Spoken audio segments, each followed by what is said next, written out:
So let's start talking about the wines that we offer at $22 and what we should be expecting in general for wines at this price point. Of course, all wine should be delicious. It should all feel balanced in the mouth. But for me, as when I start spending upwards of $20, $30, I want to get more complexity. I want to be more intrigued. I want to be thinking about what flavors are in there. I want more layers of complexity. I want that wine to start developing as time goes on after we open the bottle.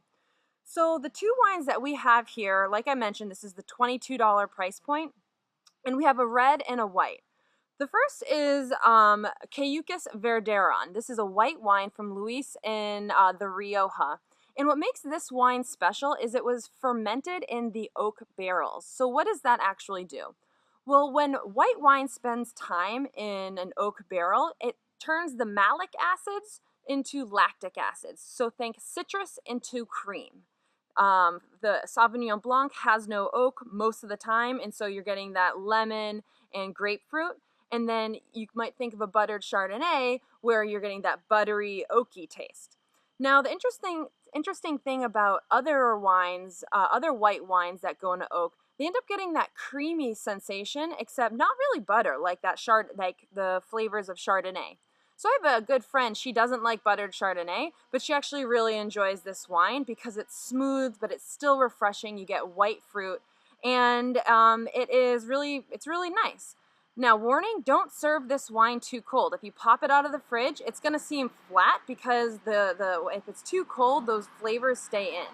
So as this wine warms up, you're going to notice that all that aroma pop out and the flavors start to develop, which is really, really nice. So if you're swishing that wine in your glass and it's fogging up, chances are it's too cold and you need to just swish it for a few more minutes. And I think it's interesting to actually watch those flavors open up as the wine warms up.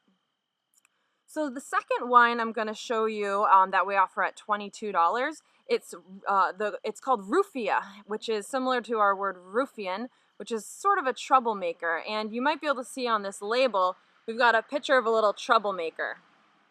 Now, the troublemaker is actually symbolic of the winemaker João in the Dow, Portugal. He was a troublemaker when he was little, and he's still considered a little bit of a troublemaker today. Anyways, this wine is unfiltered, it's unfined, it's super natural. He is completely organic in the vineyard, and actually all of our winemakers are organic in the vineyard, but João kind of takes it to the next level. He doesn't mow the lawn, he doesn't use even organic treatments a lot of the time, and his berries are very, very rich. And so you've got a really earthy, herbal wine with a lot of fruit, there's a lot of freshness, vibrant tannins, and it's really, really interesting, and it's really delicious, and something that you can really have fun drinking, but it's starting to build in the sophistication or gain more sophisticated flavors. So in general, like I mentioned, at this price here, we should start seeing more flavors, and you know, it's not super easy. In order to get these complex, balanced wines, the grapes need a lot of attention in the vineyard. If you want a balanced wine without using additives, you have to have a balanced grape. And that balanced grape needs a lot of attention. It needs to be harvested at the exact time. It needs to be cared for all throughout the year. So it takes a lot for us to find really delicious, minimalistic, balanced wines at this price point. But we love doing it. So we're going to keep on finding you more delicious wines at this price point.